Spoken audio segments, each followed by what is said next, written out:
Hey everybody, welcome to Rob Squad Reactions. Welcome into Rob Squad and the Creators. This is an awesome opportunity for us to meet amazing artists, producers, so many other amazing people involved in the music industry. But before we get started, let us introduce ourselves. You are here as always with your boy Jay. Hey y'all, you're also here with your girl Amber, and all week we have been with Grammy Award-winning record producer Tony Visconti. And today he joins us to get the inside scoop of the classic T.Rex banger, Get It On, Bang a Gong, which we loved. Tony, welcome back to Rob Squad and the Creators. Glad to be back. Thank you. We reacted to it early on into our channel, but it's probably about 2 years ago.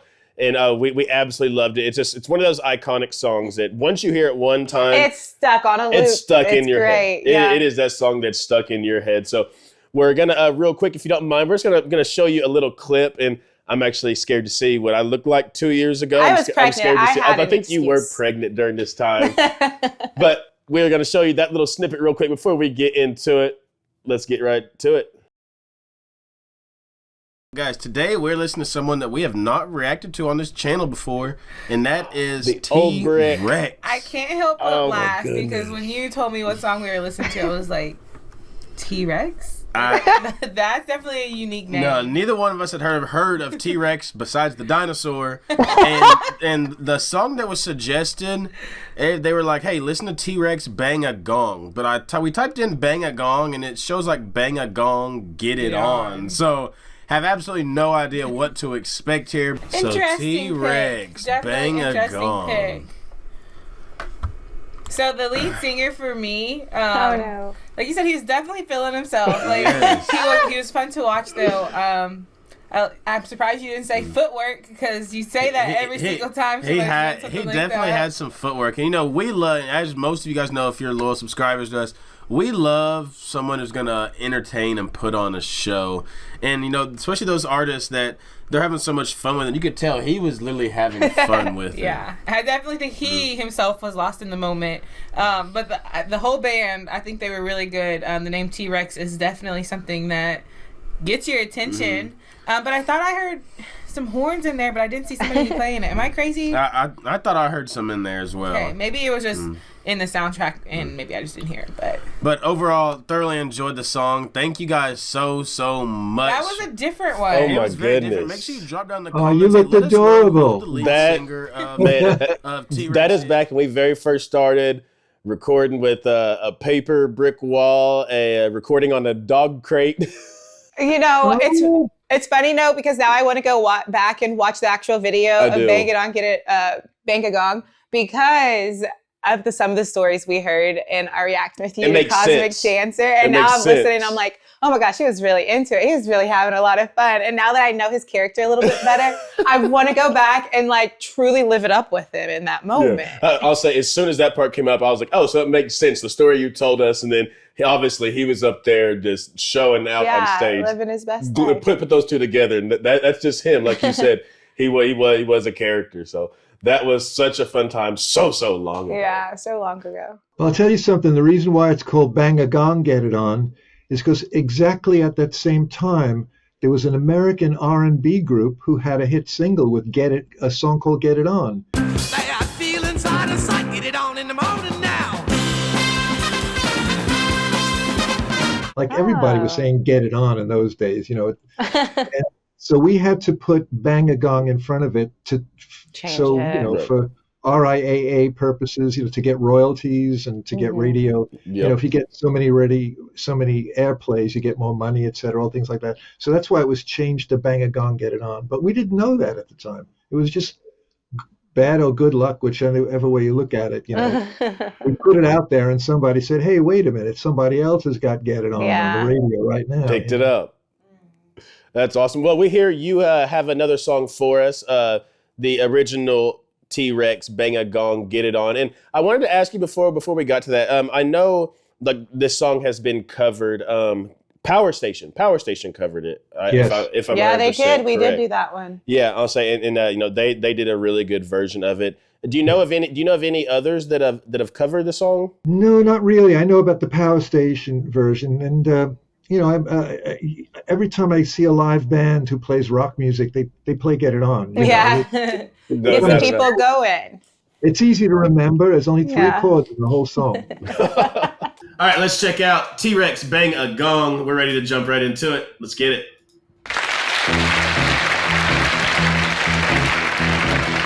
I'm paying attention to him.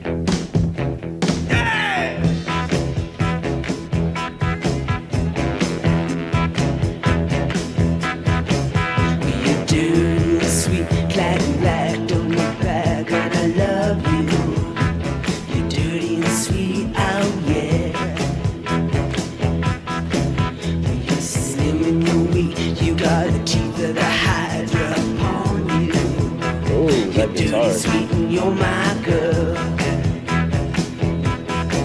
Get it on, bang a gong. Get it on, get it on, bang a gong. Get it on.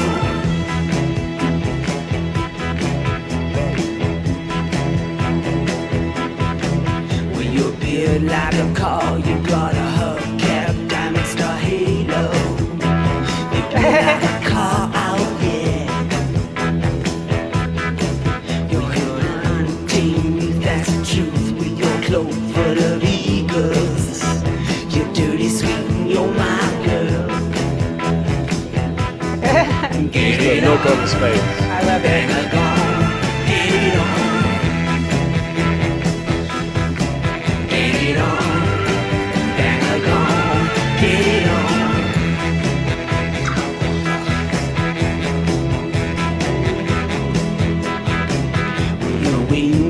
Wild, you got the blues in your shoes and your stockings. You're Indian wild out, yeah. When you're built like a car, you got a hubcap, diamond star halo. You're dirty, sweet, and you're my girl. Get it on. Elton. Bang a gong. Get it on. Wow. Out there. Get it on.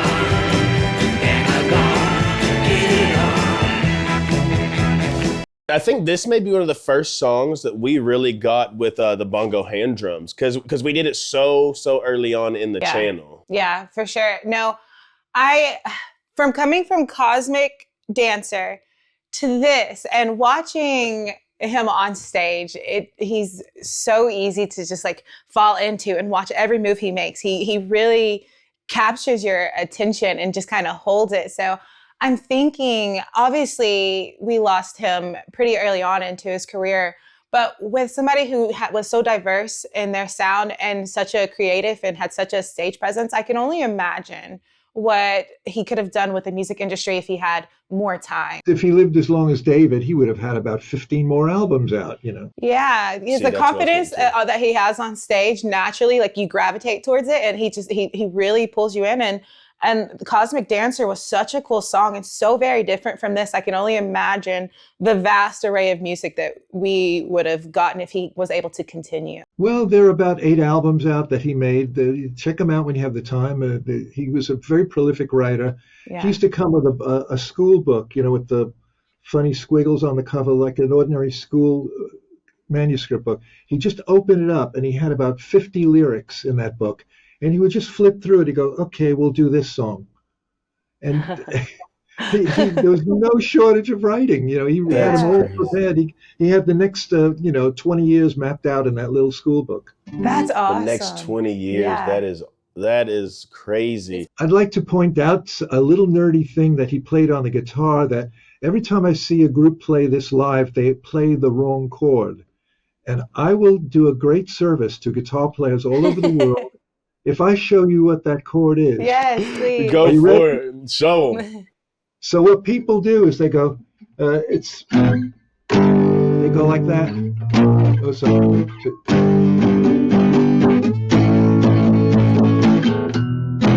Get it? So that third chord, they play as an A major chord. It's actually an A minor chord. So what Marc did was get it on.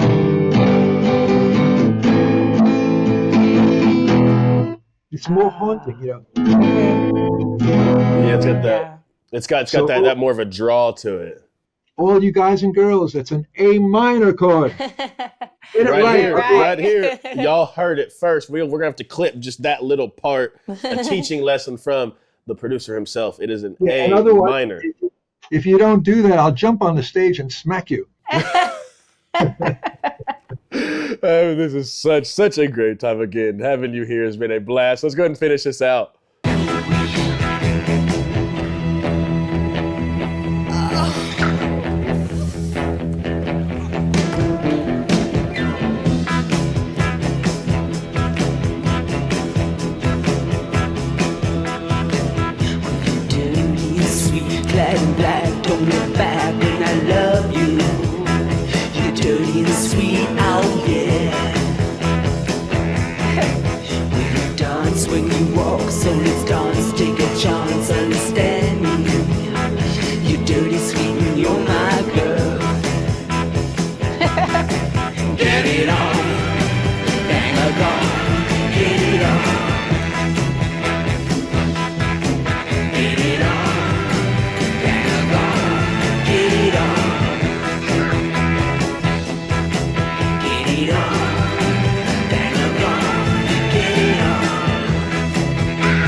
Please tell me you didn't miss Elton on the... I was about to bring that up. That's a moment you don't miss. About to bring that up.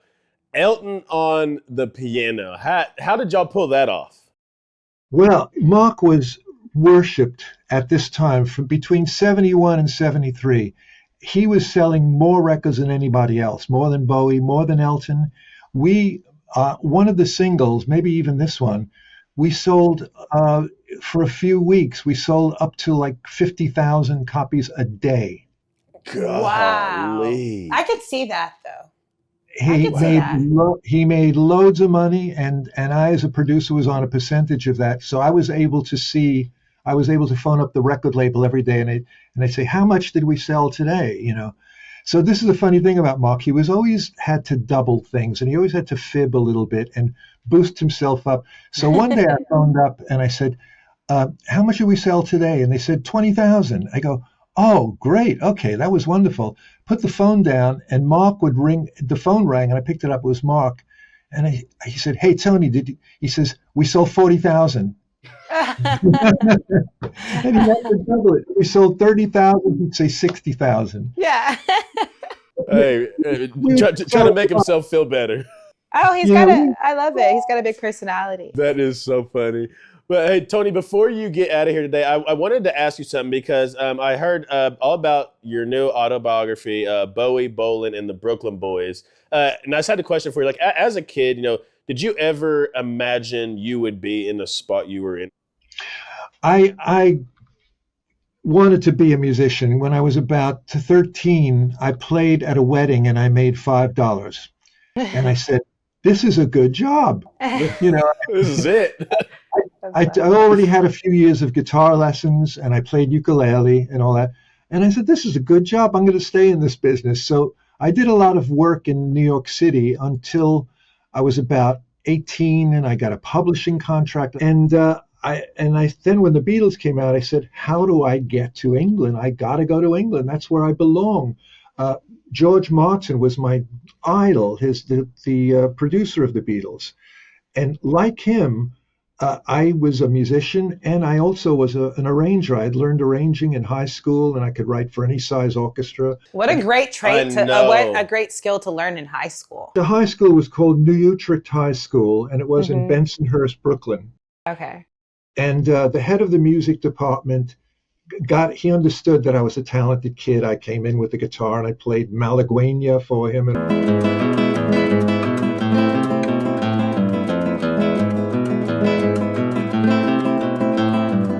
We just did that 2 days ago. We did. Yeah, that's a crazy guitar. So you were playing that in high school? But earlier, I started at 11 on guitar. That is such an intricate guitar solo. So anyway, this Dr. Silberman, he put me in, the first period was being in the orchestra. So he put me in the orchestra, and by that time I was playing double bass, so I could play with a bow and all that. So I played a couple of years in the orchestra, and my other music teacher put me in the military band where I was playing tuba. So I played both bass instruments, the tuba and the double bass. And then Dr. Silberman started teaching me music theory, which I already had a working knowledge of, but he filled in all the gaps. He made me who I am today. I'm so honored to have been his pupil.